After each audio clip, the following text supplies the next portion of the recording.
दादी वोट किसको दीजिएगा? सरफराज आलम को। सरफराज आलम हमारा सेवक जी है तो उसको वोट उसी को देंगे।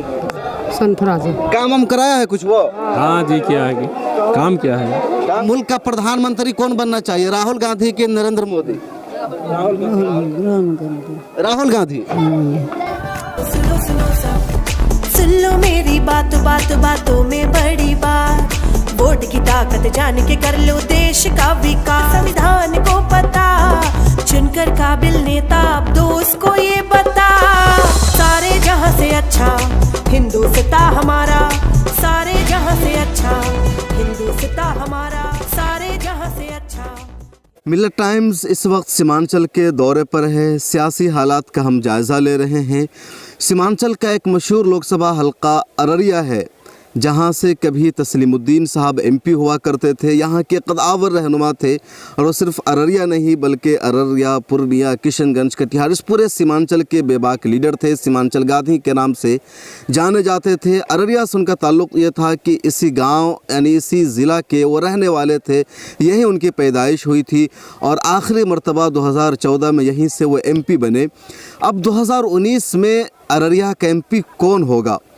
क्या इस मर्तबा उनके बेटे दोबारा एमपी बन पाएंगे या किसी और की जीत होगी? एक बड़ा अहम सवाल है। इसलिए हम ये कह रहे हैं कि तस्लीमुद्दीन साहब की वफ़ात के बाद 2018 में यहाँ लोकसभा इलेक्शन हुआ था, जहाँ से उनके ही बेटे मोहम्मद सरफराज आलम को अच्छी खासी तादाद में जीत मिली, अच्छे खासे वोट से उनकी जीत हुई। उनके सामने थे प्रदीप कुमार, बीजेपी के कैंडिडेट। 2019 में फिर बीजेपी ने अपने हारे हुए कैंडिडेट प्रदीप कुमार को ही अपना उम्मीदवार बनाया है। दूसरी तरफ आरजेडी से सरफराज आलम उम्मीदवार है। तो सवाल यही है कि अररिया की जनता का फैसला क्या होगा? अररिया की जनता किसको वोट देगी? हम आपको ये भी यहाँ पर ठहर कर बता दें कि अररिया मुस्लिम डोमिनेट एरिया माना जाता है। यहाँ तकरीबन 44% से ज़ायद मुस्लिम वोट्स हैं। उसके अलावा गैर मुस्लिम वोट है। गैर मुस्लिम वोटों में कुछ यादव हैं, कुछ सहनी हैं और कुछ दूसरी जाति के लोग हैं।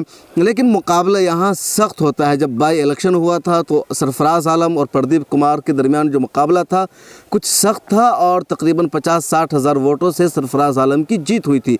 2019 में पब्लिक का मूड क्या है, जनता क्या चाहती है?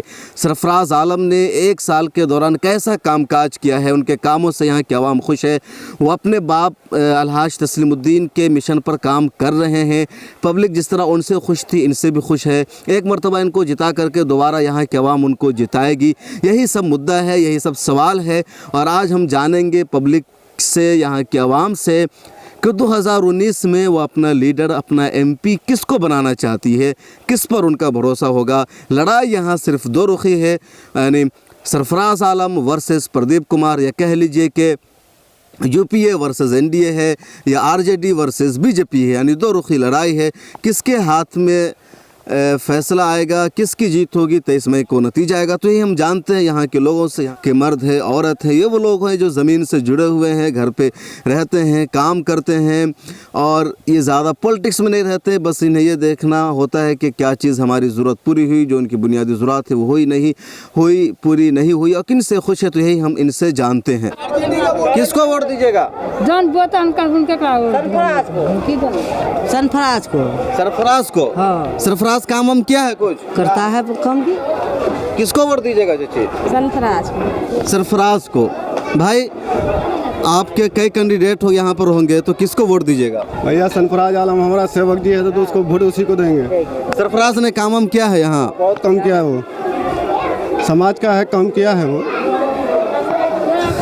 और कौन लोग यहाँ पर इनसे जानते हैं? सच्ची किसको एमपी बनाना चाहते हैं, किसको वोट दीजिएगा?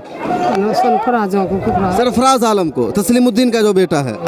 सरफराज काम हम कराया है कुछ वो? हाँ जी, क्या है काम क्या है? काम किया है। हाँ, इसलिए काम कर रहा है वो। किसको वोट दीजिएगा मौलाना? सरफराज आलम को। सब सरफराज आलम, क्या बात है। काम हम सही में सरफराज आलम कराया है क्या? हमारा समाज है, कोई भी होता है जल्दी आ जाते हैं, फ़ोन करता फ़ौरन आ जाते हैं, इसी वजह से उसको वोट देंगे। यहाँ पर बूढ़ी चच्ची मौजूद है, दादी मौजूद है। दादी से पूछते हैं कि दादी किसको वोट देगी। दादी वोट किसको दीजिएगा? सरफराज आलम को। सरफराज आलम को।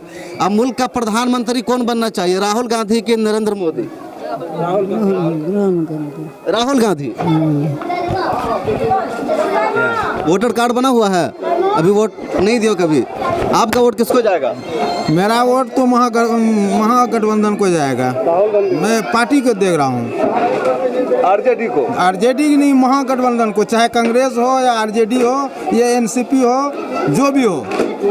यहाँ का अररिया का टिकट जिनको मिलेगा महागठबंधन को, उसी को वोट होगा। मतलब महागठबंधन को जाएगा। महागठबंधन के जो खिलाफ है वो एनडीए है, तो एनडीए का आप लोग क्यों बीजेपी को वोट नहीं देना चाह रहे हैं? बीजेपी से मतलब वोट, बीजेपी की बात नहीं है। हमारे यहाँ समाज में पूर्व सांसद श्री तस्लीमुद्दीन रह चुके हैं, उसके पुत्र मतलब सरफराज आलम रहे हैं, अब भी वही लड़ रहे हैं। उसको भी हम लोग हमारे यहाँ काम किया है, वो अच्छे से अच्छी काम किया है, कई बार विधायक रह चुके हैं। आपका क्या नाम है?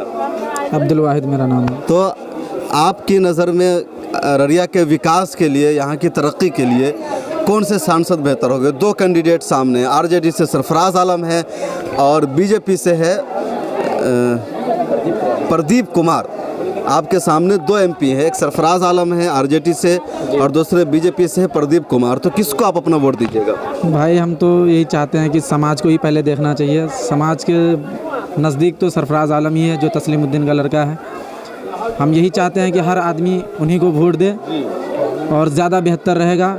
एक ज़माने से चलता हुआ आया है और अच्छा काम किया है। बताइए, सरफराज आलम अभी 1 साल तक रहा है एमपी, तो 1 साल तक जो उनका काम काज था वो कैसा रहा? मतलब ये कि आप उनको वोट दीजिएगा, वो यहाँ के मुसलमान हैं इस वजह से आप दे रहे हैं, या उनके काम काज की वजह से आप उनको वोट दीजिए? हम समाज के लेकर के नहीं चल रहे हैं, हम सिर्फ काम को लेकर चल रहे हैं, चाहे वो हिंदू हो या मुसलमान हो। कहने का मतलब ये है कि समाज में काम होना चाहिए। जो भी शख्स काम करेगा समाज के अंदर, उसी की चाहत होगा।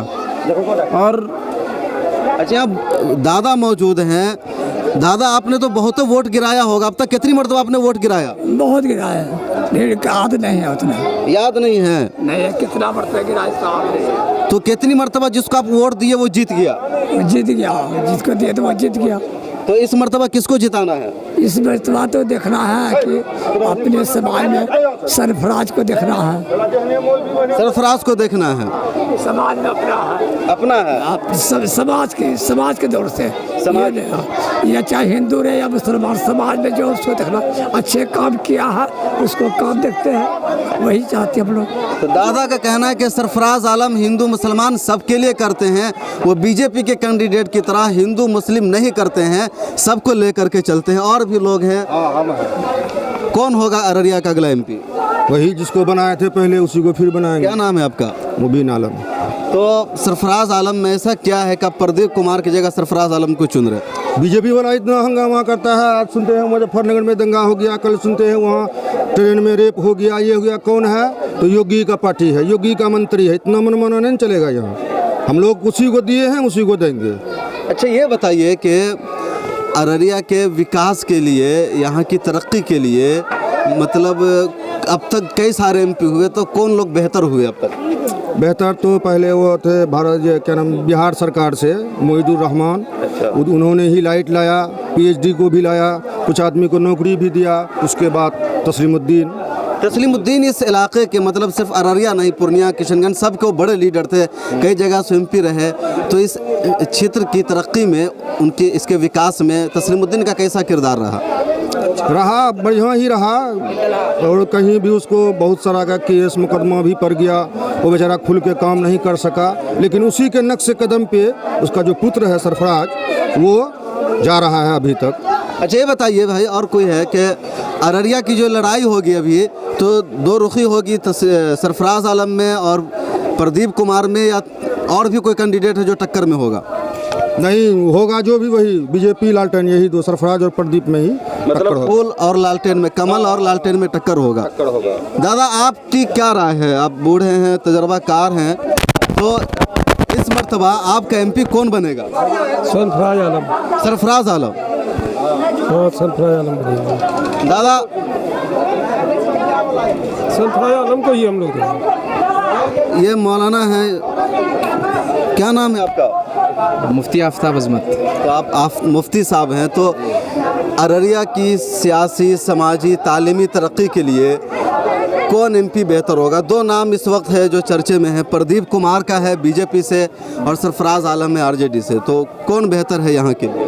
देखिए, इस वक्त तो मुल्क की सलामती को लेकर ही फैसला लिया जाएगा और उस ताल्लुक़ से सबसे बेहतर सरफराज आलम साहब हैं, चूँकि वो महागठबंधन के अजीम इत्तेहाद के एक उम्मीदवार हैं और हर जगह अजीम इत्तेहाद के उम्मीदवार को ही कामयाबी बनाने में मुल्क की बेहतरी और सलामती। अच्छा, आपको क्या लगता है कि तो अररिया से हटकर अगर बात करें पूरे मुल्क में, तो 2014 में बीजेपी की सरकार बनी थी, 2019 है, तो इस इलेक्शन में किसकी सरकार बनने जा रही है या कौन सी सरकार बेहतर होगी आपके लिए?